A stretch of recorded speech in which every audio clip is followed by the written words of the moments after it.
नमस्कार, स्वागत है आप सभी का आई क्वांटम में। मेरा नाम है सुविधि और आप देख रहे हैं आज की ताज़ा खबरें बाय द इंडियन एक्सप्रेस। तारीख है 16 अप्रैल और दिन है शनिवार का। तो सबसे पहले हम आज की कोट की बात करें तो लिखा गया है, any sufficiently advance technology is indistinguishable from the magic. ये लिखा है आर्थर क्लार्क जी ने। और इसके अंदर ये कहते हैं कि अगर कोई भी टेक्नोलॉजी बहुत ज्यादा एडवांस है, it's just like a magic for humanity and the civilization. आते हैं आज के पहले एडिटोरियल पर। पहला एडिटोरियल है by the Congress president Sonia Gandhi. ये एक प्योरली पॉलिटिकल एडिटोरियल है, तो इस पर हम नहीं जाएंगे क्योंकि मोस्टली ये प्रोपेगेंडा होता है फॉर द पर्टिकुलर पार्टी, जो भी पार्टी के व्यक्ति ने लिखा होता है। पहले एक स्मृति ईरानी जी का था, वो हमने पढ़ा था क्योंकि उसके अंदर बहुत सारे डेवलपमेंट्स लिखे हुए थे, किस प्रकार से विमेन एम्पावरमेंट किया जाता है। लेकिन इसके अंदर मोस्टली पॉलिटिकल प्रोपेगेंडा है, तो हम ये नहीं पढ़ेंगे। नेक्स्ट आता है hope and caution. IMD predicts a normal monsoon, but India must take steps to meet narrowing supply of the fertilizers। ये क्यों कहा गया है? देखिए, अभी 2 से 3 दिन पहले इंडियन मेट्रोलॉजिकल डिपार्टमेंट जो है, उन्होंने कहा है कि इस बार का मानसून एकदम नॉर्मल आने वाला है। Almost 99 to 100% of the predicted monsoon जो इस समय में आता है। लेकिन क्यों कहा जाता है कि कॉशन रखने की जरूरत है? क्योंकि देखिए, पिछले 3 से 4 बार से मानसून एकदम नॉर्मल आ रहा है। तो नॉर्मल मानसून तो है, लेकिन नॉर्मल अगर फसल आ रही है तो जो न्यूट्रिएंट्स हैं, न्यूट्रिएंट जो होते हैं सॉइल के अंदर, वो भी काफी ज्यादा डिप्लीट हो जाते हैं। तो हमें न्यूट्रिएंट्स को भी वापस से रिप्लेनिश करने के लिए कदम उठाने चाहिए। कैसे न्यूट्रिएंट्स को रिप्लेनिश करेंगे? देखिए, उसके लिए हम डालते हैं फर्टिलाइजर्स। लेकिन इस बार तो फर्टिलाइजर्स की भी किल्लत है। क्यों फर्टिलाइजर्स की किल्लत है? क्योंकि काफी ज्यादा जो फर्टिलाइजर्स हैं हमारे, वो आते हैं रशिया और यूक्रेन रीजन से। मोस्टली जो पोटैश होता है वो हमारा रशिया और यूक्रेन रीजन से आता है। लेकिन क्योंकि जिस प्रकार से हम जानते हैं कि इस बार वॉर की कंडीशन है, तो वो वाला फर्टिलाइजर जो है उसके आने में हमें थोड़ी दिक्कत होगी। और दूसरी चीज, इस बार क्यों मानसून एकदम नॉर्मल है? Due to this La Nina effect. अब ला नीना क्या होता है? देखिए, 2 टाइप के इफेक्ट होते हैं, एक होता है एल नीनो, एक होता है ला नीना इफेक्ट। तो पहले बात करते हैं एल नीनो की। एल नीनो के अंदर क्या होता है? जो ईस्टर्न पैसिफिक होता है, ईस्टर्न पैसिफिक, अगर ये हम पूरा पैसिफिक ओशन की बात करें तो ये ईस्टर्न साइड। अब ईस्टर्न साइड पैसिफिक में क्या आता है? यहाँ पर आता है ये हमारा साउथ अमेरिका, ये हमारा नॉर्थ अमेरिका है और ये साउथ अमेरिका। तो ये ईस्टर्न पैसिफिक में हॉट टेम्परेचर, मतलब जो वाटर होता है ये काफी गर्म हो जाता है, इसलिए यहाँ पर रेनफॉल ज्यादा होती है, मतलब साउथ अमेरिका में ज्यादा रेनफॉल होती है। जबकि ला नीना के अंदर क्या है? वेस्टर्न पैसिफिक में ज्यादा रेनफॉल होती है, क्योंकि यहाँ पर बहुत ज्यादा टेम्परेचर राइज हो जाता है ओशन में as compare to the eastern Pacific. मतलब वेस्टर्न पैसिफिक में जो है टेम्परेचर ज्यादा हो जाता है, रेनफॉल भी ज्यादा होती है। किसके अंदर? ला नीना में।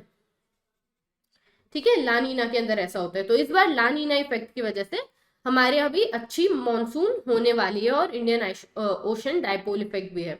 इसके लिए एक अलग से पूरा डेडिकेटेड वीडियो मैं बनाने वाली हूँ, आप जाकर देख सकते हो उसे, परसों के यूपीएससी बाय आई क्वांटा के अंदर। लेकिन अब जो है, ये ला नीनो भी है, इंडियन ओशन डायपोल इफेक्ट भी है, तो बहुत अच्छी बारिश तो होगी, लेकिन फर्टिलाइजर का डिप्लीशन हो चुका है हमारे यहाँ के सॉइल में। मोस्टली हम कौन से फर्टिलाइजर्स डालते हैं? हम डालते हैं म्यूरेट ऑफ पोटैश। अब इसकी रिक्वायरमेंट तो बहुत ज्यादा बढ़ जाएगी, लेकिन जो है इसका सप्लाई कम हो जाएगा, क्योंकि रशिया और यूक्रेन में अभी वॉर चल रहा है।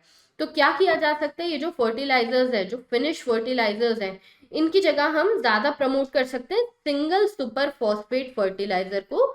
हम मतलब गवर्नमेंट ऑफ इंडिया, और उन्हें सिंगल सुपर फॉस्फेट को ज्यादा प्रमोट करना चाहिए for the farmers this time. क्योंकि जो कॉम्प्लेक्स फर्टिलाइजर्स हैं, जो सुपर फर्टिलाइजर्स है, ये जो म्यूरेट ऑफ पोटैश है, इसकी इस बार कमी होने वाली है। और गवर्नमेंट को बहुत ज्यादा एग्रेसिवली इस चीज का ध्यान रखना चाहिए कि अब से जो फर्टिलाइजर्स है उसका भी हम इंडिविजुअली हमारे देश के अंदर निर्माण करें by getting the raw materials, ताकि इस बार इस तरह की दिक्कत हमें वापस से नहीं फेस करना पड़े। Next is trust and credit. ये किस बारे में बात करते हैं? ट्रस्ट एंड क्रेडिट के बारे में बात की गई है regarding the cooperative banks of Kerala. ऐसी क्यों बात की गई है? क्योंकि इस बार देखने में आया है कि almost 70 to 90%, 88% of Kerala cooperative bank में जितने भी लोन्स दिए गए उनमें से वो एनपीए बन गए, non performing assets. Non performing assets क्या होता है? जो 90 डेज के अंदर भी अगर कोई जो लोन दिया है उसका इंटरेस्ट आना वापस से चालू नहीं होता है, उसकी किश्त आना वापस से बैंक में चालू नहीं होती है, तो उस लोन को एनपीए, नॉन परफॉर्मिंग एसेट करार दे दिया जाता है। अब ऐसा क्यों हो रहा है कि कोऑपरेटिव बैंक में ही ऐसा हो रहा है? देखिए, जो आरबीआई है, आरबीआई की जो नजर होती है वो कोऑपरेटिव बैंक्स में नहीं होती। कोऑपरेटिव बैंक्स में आरबीआई ध्यान नहीं देती है, उसके अंदर स्टेट का ज्यादा रूल होता है, स्टेट का ध्यान होता है, और पॉलिटिकल पार्टीज जो होती हैं वो काफी ज्यादा इसके अंदर इंटरफेयर करती है। पॉलिटिकल पार्टी का इंटरफेरेंस बहुत होता है, जिसकी वजह से यहाँ पर इंडिपेंडेंट और ऐसा नहीं हो पाता है कि जो जिसे लोन देना चाहिए उसे ही देना चाहिए। पता चला कि कोई सा पॉलिटिशियन आ गया, उन्होंने बोला अच्छा इन्हें लोन दे दो। क्यों कर सकता है वो ऐसा? अपनी साख बढ़ाने के लिए। कैसे? कि मतलब उनका अभी इलेक्शन आने वाला है, उन्होंने बोला कि अच्छा ये हमारी कॉन्स्टिट्यूएंसी के, इन्हें आप लोन दे दीजिए। अब क्योंकि 3 से 4 साल पहले से बहुत ज्यादा डेवास्टेटिंग इफेक्ट आ गया केरला में, हमने देखा था 2018-19 में काफी ज्यादा बाढ़ भी आ गई थी, जिसकी वजह से एग्रीकल्चर पूरा ठप हो गया था। और अब जो है एग्रीकल्चर वापस बढ़ रहा है, लेकिन तब भी बहुत ज्यादा वो अच्छे से नहीं हो पाया अभी तक, जिसकी वजह से जितने भी लोन्स दिए जा रहे हैं फार्मर्स वापस नहीं दे पा रहे हैं। दूसरी चीज ये भी कि वहां पर जो पॉलिटिकल पार्टीज हैं और जो पॉलिटिकल लीडर्स हैं काफी ज्यादा अपना जो ब्लैक मनी है वो भी पार्क कर देते हैं, ऐसा माना जाता है। तो इस वजह से जो भी आरबीआई का वॉचडॉग भी नहीं है वहां पर, और एकदम प्योरली पॉलिटिशियंस और पॉलिटिकल पार्टी, स्टेट गवर्नमेंट के अंडर आती कोऑपरेटिव बैंक्स, इसलिए वहां की बहुत अच्छे से फंक्शनिंग नहीं हो पा रही है, और जो भी लोन्स हैं वो सारे बैड लोन्स और एनपीएस बनते जा रहे हैं। जबकि देखा जाए तो केरला बैंक और केरला जो स्टेट बैंक है उनके अंदर ऑलमोस्ट 30% के अराउंड ही एनपीए है, विच इज ओके, मतलब not very good, but compare to the cooperative banks वो काफी ज्यादा कम है। तो इसलिए ये माना गया है कि क्योंकि यहाँ पर आरबीआई का भी वॉचडॉग नहीं है और सेंट्रल बैंक का भी नहीं है, तो इस वजह से वहां पर एनपीएस बढ़ते जा रहे हैं, और इसलिए वहां पर ज्यादा टाइट रेगुलेशंस की जरूरत है कि आरबीआई की भी गाइडलाइन हो, स्टेट की भी प्रॉपर गाइडलाइन हो, जो पॉलिटिकल पार्टी और पॉलिटिशियंस जिसको इंटरफेयर ना कर सके जिसके अंदर, तभी जो बैड लोन्स हैं और जो एनपीएस हैं उन्हें कम किया जा पाएगा। नेक्स्ट आता है द वॉर्स मेनी विक्टिम्स। इसके अंदर जो एंटोनियो ग्यूटेरेस जी हैं, जो यूनाइटेड नेशन जनरल असेंबली के सेक्रेटरी हैं, उन्होंने ये आर्टिकल लिखा है। उन्होंने बताया कि किस प्रकार से रशिया का जो इन्वेजन है यूक्रेन पर, उससे पूरे विश्व में फूड और एनर्जी सप्लाई का क्राइसिस हो चुका है। ऐसा नहीं है कि सिर्फ रशिया और यूक्रेन के अंदर क्राइसिस है, बाकी सब जगह ठीक है। देखा जाए तो वर्ल्ड का अप्रोक्सीमेटली 30% वीट, 1/5 मेज और almost half of the sunflower oil जो था वो रशिया और यूक्रेन के रीजन से ही आता था। वीट, मेज और राइस और जो अब आना बंद हो गया। तो जितनी भी अंडर डेवलप्ड कंट्री या डेवलपिंग कंट्रीज हैं, जो पुअर कंट्रीज है, वहां पर जो सब्सिडाइज फूड जाता है वो जाता था रशिया यूक्रेन रीजन से। तो काफी ज्यादा वो फूड के शॉर्टेजेस हो गए हैं, और माना जाता है कि वर्ल्ड वॉर 2 के बाद से जो सबसे ज्यादा लोगों का डिस्प्लेसमेंट है और हंगर और जो पॉवर्टी बढ़ी है, ऑलमोस्ट 1.7 बिलियन जो हो गए हैं विक्टिम्स ऑफ वॉर हो गए हैं। अब विक्टिम्स ऑफ वॉर होने के लिए ये जरूरी नहीं है कि आपको आपके शरीर पर चोट ही हो, लेकिन अगर आप किसी भी तरह से इफेक्ट हुए हैं, आपको खाना नहीं मिल पा रहा है या कोई भी ऐसी चीज है, तो आप विक्टिम ऑफ वॉर एक प्रकार से हो चुके हैं। तो ऐसा कहा जा रहा है कि almost 1/5 of the human civilization, जो सिविलाइजेशन है उसकी ऑलमोस्ट 1/5 जो आबादी है वो इस वॉर की चपेट में आ चुकी है बाय वन और द अदर मीन्स। सबसे पहला तो इसका यही हो गया कि जो फूड में इन्फ्लेशन आया है पूरी दुनिया में, वो इसका सबसे बड़ा उदाहरण है। दूसरी चीज, जो ऑयल क्राइसिस हो गया है वो भी इसका दूसरा बड़ा उदाहरण है, कि जिस प्रकार से ब्रेंट क्रूड ऑयल इंडेक्स के अंदर सबसे बड़ी उछाल देखी गई है पिछले 2 दशकों के अंदर, वो भी इसी वजह से क्योंकि रशिया का जो ऑयल है वो पूरे दुनिया तक नहीं पहुंच पा रहा है due to the sanctions on its oil जो लगा दिए हैं वेस्टर्न कंट्रीज में। तो अब किस प्रकार से इस चीज को मिटिगेट किया जा सकता है, उसके लिए सबसे पहला तो ये है, जो फूड सरप्लस है सारे देशों के, जितना भी उन्होंने स्टॉक रखा है, वो अपने देश के लिए बचाने की जगह अगर वहां पर फूड पूरी तरह से सप्लाई हो रहा है तो जो सरप्लस है वो उन्हें वॉर टॉर्न कंट्री के अंदर या फिर जो अंडर डेवलप्ड या जो भुखमरी से जो कंट्रीज पीड़ित है, मोस्टली जो अफ्रीकन कंट्रीज है, वहां पर सप्लाई करना चाहिए। जो उनका रिजर्व है ऑयल का उसे भी थोड़ा थोड़ा निकालना चाहिए। जैसे हमने 2 दिन पहले की खबरों में देखा था कि जो वर्ल्ड का एक क्या कहना चाहिए, जो पेट्रोलियम का जो सुप्रीम एजेंसी, उन्होंने कहा है कि हम अपना थोड़ा ऑयल निकालेंगे जो सरप्लस है हमारे पास और वो देशों को देंगे ताकि वहां का जो ऑयल शॉर्टेज है वो कम हो और जो ब्रेंट क्रूड ऑयल का जो प्राइस है वो भी कंपैरेटिवली थोड़ा सा कम हो जाए, ताकि क्योंकि सप्लाई बढ़ेगी तो प्राइस कम होगा। अभी सप्लाई बहुत कम है तो प्राइस बहुत ज्यादा बढ़ता जा रहा है, इन्फ्लेशन बहुत ज्यादा बढ़ता जा रहा है। तो इस प्रकार से बहुत ज्यादा जरूरत है कि जो देश है, जो ग्लोबल कम्युनिटी है, वो सिर्फ अपने बारे में सोचने की जगह ह्यूमैनिटी एज अ होल को ध्यान में रखकर अभी फिलहाल काम करे, ताकि हम सब एक साथ मिलकर इस बड़े से क्राइसिस से ऊपर उबर पाए। क्योंकि पहले तो देखा जाए तो 2 सालों तक कोविड की वजह से काफी ज्यादा इम्पैक्टेड थी सारी कंट्रीज, वहां पर काफी ज्यादा शॉर्टेज था फूड और सारी चीजों का, और जो इकोनॉमी थी, जो जीडीपी थी, काफी कम हो गई थी। कोविड खत्म होने के बाद से जो ये रशिया यूक्रेन का वॉर हो गया है उसकी वजह से वापस से कंडीशंस काफी ज्यादा खराब हो चुकी है और इन सबको एक साथ सुधारने का काम हम सबका है। और जो लास्टिंग सोल्यूशन है वो तो सिर्फ यही है कि जो वॉर है, war must and now, war must and, और इसके अलावा और कोई भी सोल्यूशन नहीं है ये जो रेजिंग प्रॉब्लम है उसका। Next article is an Islamabad moment.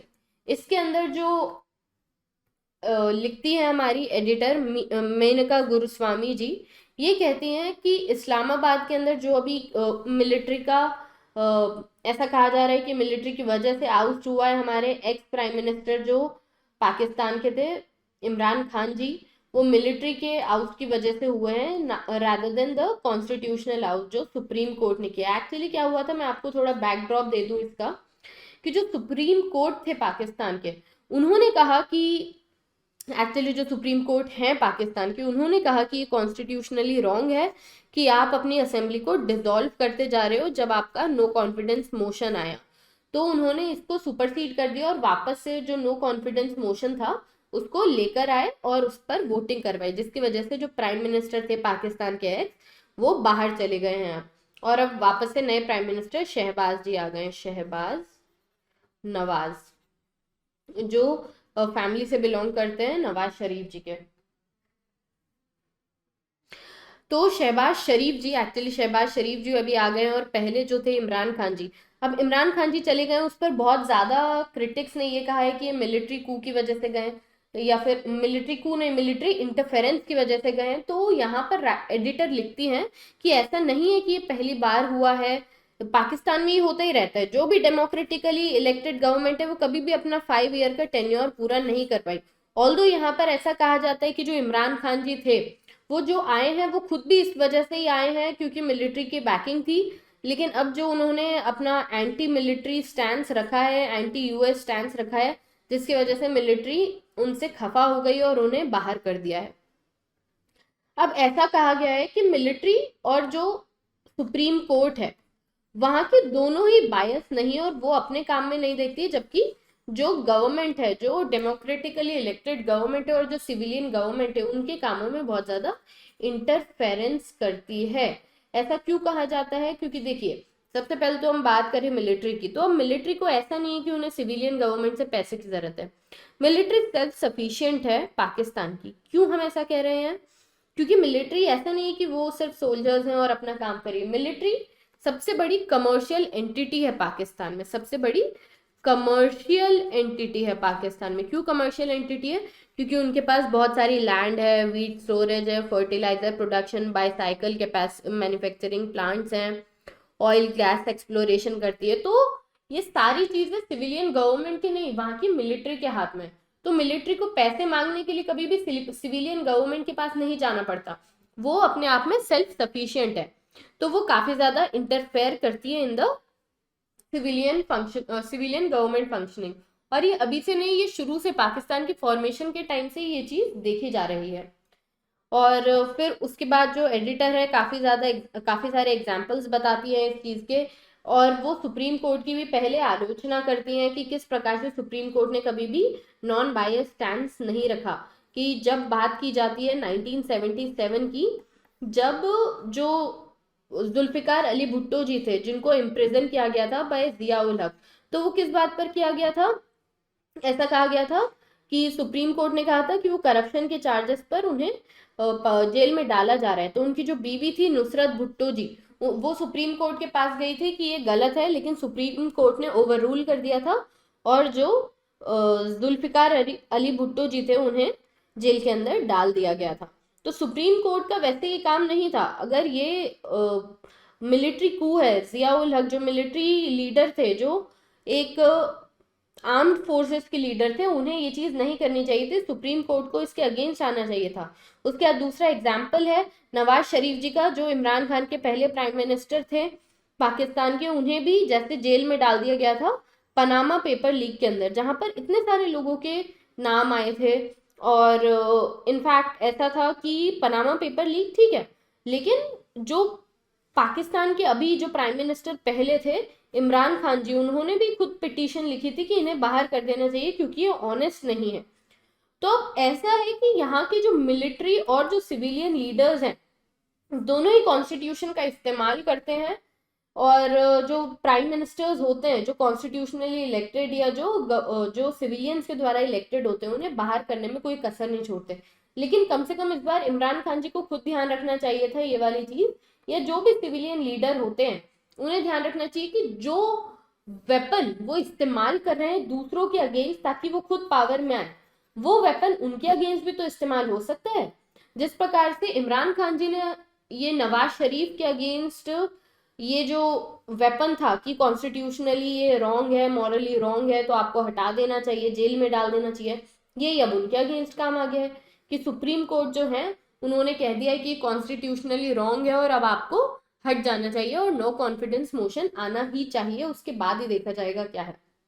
देखिए, अब इस बार इकलौता डिफरेंस ये है, पहली चीज कि सुप्रीम कोर्ट ने एक्चुअली ये सही करा है इस बार। ऑल्दो जो वो चीज थी कि कॉन्स्टिट्यूशनली रॉन्ग है वाली, वो कॉन्स्टिट्यूशन से हटा देनी चाहिए थी कि प्राइम मिनिस्टर को हटा दिया जाएगा, ये मिलिट्री रूल चालू हो जाएगा अगर कुछ भी गलत होता है तो। सुप्रीम कोर्ट ने इस बार ये सही किया कि ये कॉन्स्टिट्यूशनली रॉन्ग है, क्योंकि नो कॉन्फिडेंस मोशन जब एक बार आ जाता है, जिसकी बात हो जाती है, तब असेंबली को डिसॉल्व नहीं किया जा सकता है। लेकिन सुप्रीम कोर्ट ने इसके पहले कई बार अपनी जो पावर्स हैं उनको अनकॉन्स्टिट्यूशनली यूज किया है, ऐसा एडिटर कहते हैं। These are the views of editor, not mind. तो इमरान खान के केस में सुप्रीम कोर्ट ने वापस से ये कहा जाता है कि अच्छा कॉन्स्टिट्यूशनल रोल प्ले किया है, जबकि कोई कोई क्रिटिक ये बात कहते हैं कि इस बार भी मिलिट्री का काफी ज्यादा इसके अंदर इंटरफेरेंस था जिस वजह से ये हुआ। लेकिन जो भी हो, बात काम की ये है कि इस बार जो था इंटरफेरेंस मिलिट्री का किसी भी वजह से, इंटरफेरेंस सुप्रीम कोर्ट का किसी भी वजह से रहा हो, लेकिन ये सही इंटरफेरेंस था। Next is same old test, CUET। CUET क्या होता है? CUET is common university entrance test, common university entrance test. तो यहाँ पर एडिटर कहते हैं कि CUET continues achievement oriented approach of assessment test that has put pressure on students without evaluating their reasoning skills। तो यहाँ पर जिस प्रकार से बात हो रही है कि CUET के टेस्ट अब कैसे होंगे कि जो भी सेशन खत्म हुआ उसके बाद MCQ बेस्ड टेस्ट होंगे, जबकि एक तरफ तो गवर्नमेंट ये बात करती है कि हमें बहुत ज्यादा रैशनल, बहुत ज्यादा थिंकिंग बेस्ड अप्रोच अब बच्चों की करनी होगी, जिस वजह से उनके अंदर ऑन्टरप्रेन्योरियल स्किल्स डेवलप हो rather than job seeking skills. कि ऐसा नहीं कि उन्हें बस ये लगे कि मुझे किसी प्रकार से जॉब मिल जाए, इनफैक्ट उन्हें ये लगना चाहिए कि मैं किस प्रकार से जॉब क्रिएट कर सकता हूँ देश के अंदर। तो अगर हम वापस से यही वाले टेस्ट रखेंगे जिसकी वजह से उनके सिर्फ ये दिख रहा है कि साल के आखिरी में उन्होंने कैसा परफॉर्म किया, रादर देन पूरे साल में उन्होंने क्या क्या सीखा है।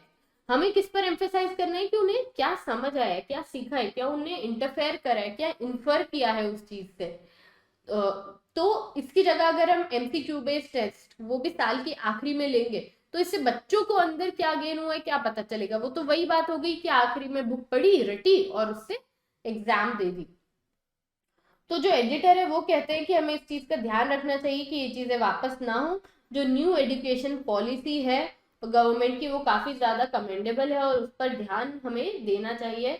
हमें इस चीज पर ध्यान देना चाहिए कि किस प्रकार से हम बेहतर कर पाए चीजों को, किस प्रकार से चिल्ड्रन की थिंकिंग को डेवलप कर पाए हम, rather than just getting good marks in the exam. क्योंकि वो एग्जाम्पल है जिस प्रकार से कि 90% मार्क्स भी लाकर अगर आपको नहीं पता है कि ABCD से Z तक क्या है तो फिर कोई सेंस नहीं है उस चीज का।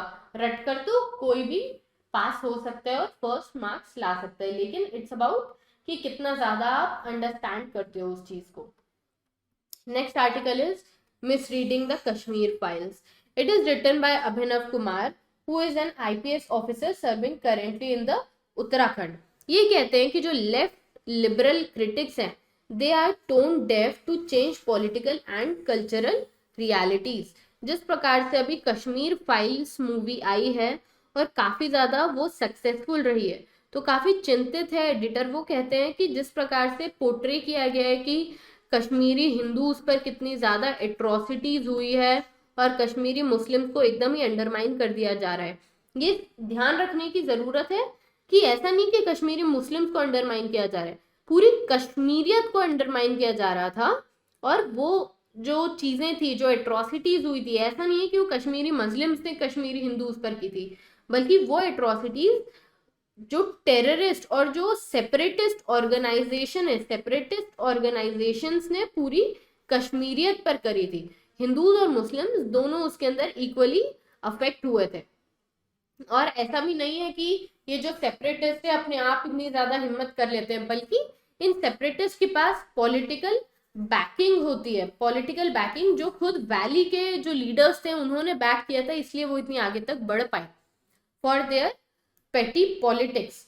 तो ऐसा नहीं है कि आप एक धारणा बना ले कश्मीरी मुस्लिम्स के अगेंस्ट कि इन्होंने कश्मीरी हिंदूज पर इतना कुछ किया है, और या फिर ये धारणा बना ले कि इतनी बार जो गवर्नमेंट्स चेंज हुई हैं उन्होंने कुछ भी नहीं किया और उसके बाद आज तक कश्मीरी पंडित जो हैं वो प्लाइट झेल रहे हैं। देखिए एक बार तो ये भी ध्यान रखनी है कि क्या ऐसा है कि इतने सारे जो कश्मीरी पंडित जो थे उनमें से एक ने भी इसके अगेंस्ट आवाज उठाने की कोशिश नहीं की, सारे के सारे चले गए चुपचाप। इसके लिए तो आपको बहुत ज्यादा वल्नरेबल होने की जरूरत है। ऐसा नहीं है कि आप इस चीज को पूरा जीनोसाइड नाम दे दे कि एक साथ आपने सबको मार दिया। ये जो जीनोसाइड वर्ड का इस्तेमाल हो रहा है वो बहुत ज्यादा गलत है कि आपने बस एक सुन लिया है जूइश होलोकॉस्ट जो था या फिर अर्मीनियन का होलोकॉस्ट जो हुआ था बाय द टर्क्स, उसी की तर्ज पर आप कश्मीरी पंडित जो एक्सोडस था आप उसको जीनोसाइड नाम दे दे रहे। तो ये बहुत ज्यादा डिफिकल्ट और टेरिबल चीज आप कर रहे हैं क्योंकि आप बहुत ज्यादा हिंसा भड़काने की और हेट्रेड भड़काने की बात कर रहे हैं। अभी नीड ऑफ द आवर ये है कि हम वहां के सेपरेटिस्ट को खत्म करें, वहां की जो पॉलिटिकल ऑर्गेनाइजेशन है, पॉलिटिकल बैकिंग जो सेपरेटिस्ट को मिलती है उसे हम खत्म करें, और उसके बाद जो पंडित हैं और जो दूसरे कश्मीरी मुस्लिम्स हैं उन सबको वापस में वैली में लेकर आने की कोशिश की जाए। इसी प्रकार से कश्मीर फाइल जो है मूवी का असली इंटरप्रिटेशन होगा। अदरवाइज जो इंटरप्रिटेशन अभी हो रहा है, जितनी ज्यादा वायलेंस या जितनी ज्यादा नेगेटिविटी लोगों के अंदर आ गई है विद कश्मीरी मुस्लिम्स, वो काफी ज्यादा खतरनाक साबित हो सकती है देश के लिए। So this was about today guys. अगर आपको आज का न्यूज़पेपर एडिटोरियल पसंद आया हो तो हमारे इस वीडियो को लाइक कीजिए, चैनल को सब्सक्राइब कीजिए, और ऐसी न्यूज़ के लिए कल वापस हम मिलते हैं। नमस्कार, जय हिंद, जय भारत।